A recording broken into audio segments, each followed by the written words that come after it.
I remember this moment. It's seared in my heart like a quiet scar. I was sitting in my car, hands clenched to the steering wheel, like it was the only thing holding me together. The sun was setting, but nothing about it felt beautiful. I had just received news that I didn't get the job I had prayed for after a second interview I thought had gone beautifully. Rent was due. My confidence was cracking.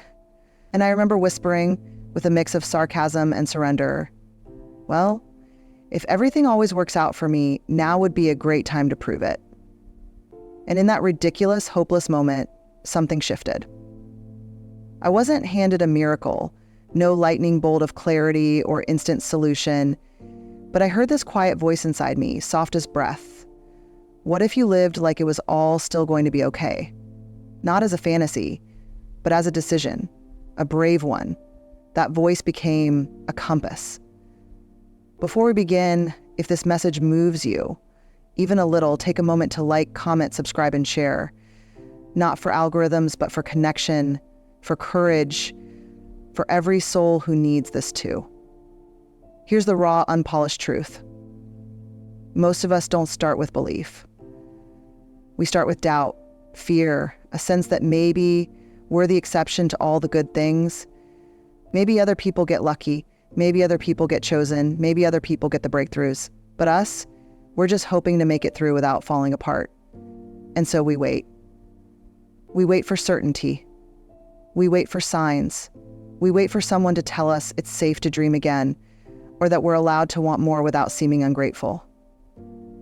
We wait for proof before we allow ourselves to believe. But belief, real belief, doesn't work like that. Belief isn't a reward for having things figured out. It's not the prize at the end of healing. It's a choice. A quiet, radical, sometimes shaky choice. It's waking up in the middle of your mess and saying, even now, I choose to trust that life is still for me. This doesn't mean pretending you're okay when you're not. It doesn't mean faking positivity or suppressing your pain. That's not strength. That's survival mode.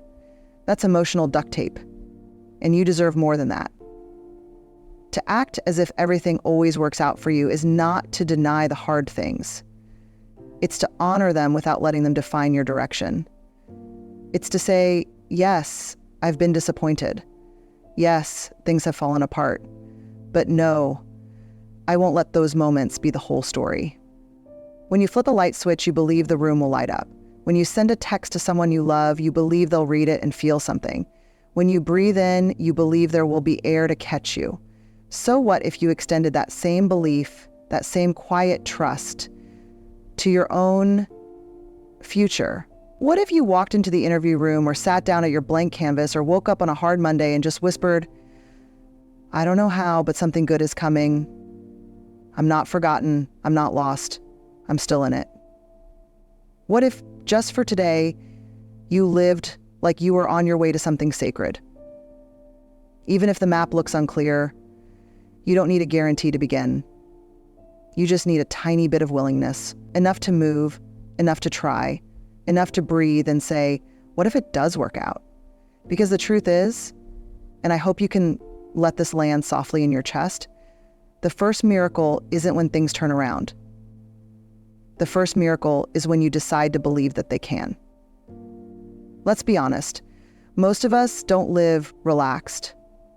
We live ready, braced, guarded, like we're constantly waiting for the next bad thing to drop. And we've gotten really good at calling that being realistic, but what we're actually doing is protecting ourselves from hope, from disappointment, from vulnerability. See, our nervous systems are smart. They remember every fall, every letdown, every moment we were caught off guard by something painful. And so they learn to stay on alert. We start walking through life with our shoulders up and our breath shallow. We anticipate rejection before it happens. We rehearse worst-case scenarios in our heads like it's our job. And somewhere along the way, we stop believing that we're allowed to feel safe. But here's what no one told us growing up. Your nervous system has a memory, but so does your soul. Your soul remembers something softer, something older than fear. It remembers freedom, trust, joy, the kind that doesn't need a reason, just room to breathe. And that's when things start to get real. Someone says, the kind that doesn't need a reason, just room to breathe. That part of you, the soul deep part, it still knows how to live with openness. It knows how to love without calculating risk. It knows how to step into the unknown with curiosity instead of anxiety. You haven't lost that. It's just buried under the noise of surviving. When we act as if everything always works out for us, we're not denying the trauma, we're rewriting the narrative. We're telling our inner world, you are no longer at war. You are safe here now. You are reminding your body, we don't have to flinch at joy. We don't have to question every good thing that comes. This is not toxic positivity.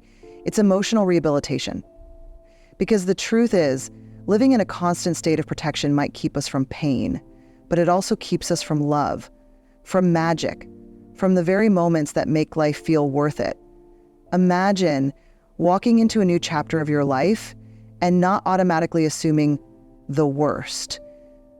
Imagine answering a phone call and not feeling dread. Imagine believing that your life isn't just something to survive, but something being crafted for you. And I know how hard that is to believe when you've been hurt. When the people who were supposed to protect you didn't. When the dreams you nurtured fell apart right in your hands. But healing begins when we stop living like life is out to get us, when we stop confusing pain with punishment, and we start practicing this gentle, powerful statement, it's safe to believe again. You're not foolish for hoping. You're not silly for choosing peace. You're not weak for letting your shoulders drop and saying, maybe this time it will turn out differently. You're brave. You're rewriting a survival story into a love story, one decision at a time. There's a phrase we hear often in the personal growth world, rejection is redirection. And it sounds good, right? It's neat, it's tidy, it ties pain up with a little bow and makes it easier to swallow. But let's tell the truth. When you're standing inside rejection, it doesn't feel like redirection. It feels like loss, like a door slamming shut, like someone decided your name didn't belong in the room. And sometimes it feels like your entire sense of worth just got voted off the island. I've been there. We all have. Maybe it was the love you gave everything to, only to watch it slip away like sand, or the dream job that ghosted you after the final interview, or the creative project that no one noticed, even though you poured your soul into it. In those moments, people tell you it's probably for the best. But let's be honest, you don't want to hear that. You want to know why. You want to know what you did wrong, why it wasn't enough, why it worked out for someone else and not you. And in the absence of answers, we often fill the silence with shame. But what if rejection isn't a punishment? What if it's not life saying, no, you're not good enough, but rather whispering, not here, not this way. There's something more honest, more aligned, waiting to meet you, if you're willing to keep walking. Because sometimes the things we think we need to feel whole are the very things that are keeping us small. We chase people, titles, outcomes, not because they're right for us, but because they feel familiar. They feel safe. They feel like they'll finally prove our worth. But life is not here to prove your worth, it's here to reflect it. When you start acting as if everything always works out for you, you're not saying life will always be smooth. You're saying, even this pain has purpose. Even this no is guiding me toward a deeper yes. A yes that might look like a healthier relationship. A yes that might be a career that actually lights you up. Not one that drains you just to look good on paper. A yes that lets you rest, that lets you breathe, that lets you come home to yourself. One of the hardest truths I've had to learn and relearn is this. Just because something didn't happen the way I wanted doesn't mean it didn't happen for my highest good. It takes time to see that. It takes heartbreak, silence, long nights of wrestling with your ego. But eventually, the fog lifts and you realize, if I had gotten what I thought I needed, I would have missed what was meant for me. So no, rejection doesn't always feel like redirection in the moment, but it is realignment. It's your life refusing to let you settle for less than what you were made for. It's not a door closing, it's a steering wheel, gently turning you toward a road you never would have chosen, but that somehow fits like it was made just for you. And when you arrive there, you'll look back with quiet gratitude for the things that didn't work out. There's this idea floating around, quiet but dangerous, that in order for things to start going right for you, you have to get everything together first, that your healing has to be complete, that your mindset has to be spotless, that your energy has to be perfectly calibrated, or else the universe will pass you by. But that's not how it works. You don't have to be healed to be worthy. You don't have to be confident to be chosen. You don't have to become some glowing, flawless version of yourself before the good starts to flow. That belief that you have to earn your breakthrough by being perfect is just another form of shame and spiritual clothing. You're not here to prove your worth. You're here to remember it. Acting as if everything always works out for you is not about becoming someone else. It's about returning to yourself, the version of you who already knows that she's enough. The version of you who isn't constantly auditioning for belonging or hustling for worthiness or tying her value to someone else's approval. You don't need to have it all figured out. You don't need a 5-year plan with color-coded bullet points. You don't need to be fearless, flawless, or fixed. You just need to be willing to believe that who you are right here, right now, is not only enough, but exactly who the world needs. Willing to believe that your life can still rise from the rubble, that even with the scars and the questions and the aching uncertainty, you can still receive joy, love, peace, and success. Not in spite of your humanity, but because of it. Think about the people you love the most in your life, the ones who feel like home, the ones you trust. Are they perfect? Of course not. You love them for their honesty, their softness, their weird quirks, and their strength when they didn't even know they were being strong. Why do you believe you have to be more than human to be lovable, to be chosen, to be held by something greater? You manifest not from perfection, but from worthiness. And worthiness isn't something you earn. It's something you remember. It's something you practice. It's something you breathe back into your bones when the world tries to make you forget. So when you say, I'm going to act like things always work out for me, you're not saying that life owes you ease. You're saying, I'm not going to shrink anymore. I'm not going to wait until I'm perfect to show up with hope. I'm going to believe that I can receive good things even while I'm still in progress. Because the truth is, we're always in progress. And life isn't waiting for the day you finally arrive. It's happening right now, in this moment, in this breath, in this decision to show up fully, flaws and all. You're not too broken to begin. You're not too behind to bloom. You don't have to be a masterpiece to be seen, loved, or blessed. You just have to say yes, as you are. There comes a quiet moment in every healing journey, one that doesn't get captured in highlight reels or transformation posts, where you look around at your life and think, I don't know exactly where this is going, but I'm not scared of the unknown anymore. That moment is sacred, because it means you've stopped needing certainty to feel safe. You've stopped needing all the answers before you take a step forward. You've started trusting that even if the path is hidden, you are still being led, gently, lovingly, deliberately. And isn't that the greatest freedom of all?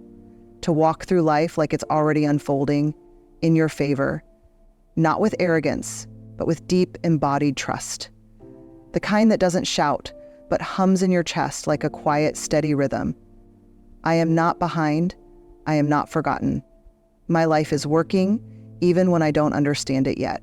This is what it means to act as if everything always works out for you. It's not pretending that pain doesn't exist. It's not ignoring your emotions or bypassing grief. It's choosing, again and again, to believe that even the mess matters. Even the season where nothing makes sense, even the chapter that felt like a dead end, even the days when your only win was getting out of bed, all of it, the beauty and the breaking, is part of the becoming. When you live from this space, something begins to shift, not just in your circumstances, but in your energy. You start showing up differently, softer but more powerful, open but protected, hopeful without being naive. You stop chasing things and start attracting what aligns. You stop over-explaining and start embodying your worth. You stop rushing the timeline and begin trusting the divine pace of your own becoming. And people notice. Opportunities notice. Life notices. Because you're no longer asking permission to believe in yourself. You're just living like you already do. And yes, you will still have moments of fear. You'll still doubt. You'll still want to control outcomes because you're human. And it's scary to surrender. But something inside you will whisper louder than the fear. Even this is leading me somewhere beautiful. I don't have to panic. I don't have to grasp. I can trust. Not because it's easy, but because I've lived through enough to know I'm still here and I'm still rising. This is your permission slip to exhale, to unclench your jaw, to drop your shoulders, to stop bracing for impact and start expecting blessings, not out of entitlement, but out of alignment. Because the life you're craving isn't built on control, it's built on trust. And that trust is not a far-off destination. It's a practice, a choice you make in the dark, a belief you come home to even when the path ahead isn't clear. So here you are, love, standing at the edge of a life that is not just possible, but already calling you forward. Not because you've finally proven yourself worthy, but because you always have been. You don't need a sign, you are the sign. You don't need a guarantee, you are the evidence. Everything is working, even now, even here. So here's what I want you to do. This week, try it. Just try. Act as if everything always works out for you. Not because you're pretending, but because you're practicing. Be softer to yourself. Take one step, even if it's wobbly. Don't overthink the path, just take it. And when it gets hard, because it will, remember, you don't need the whole staircase. You just need to believe the next step will hold you, because it will. And if it doesn't, you'll learn to fly.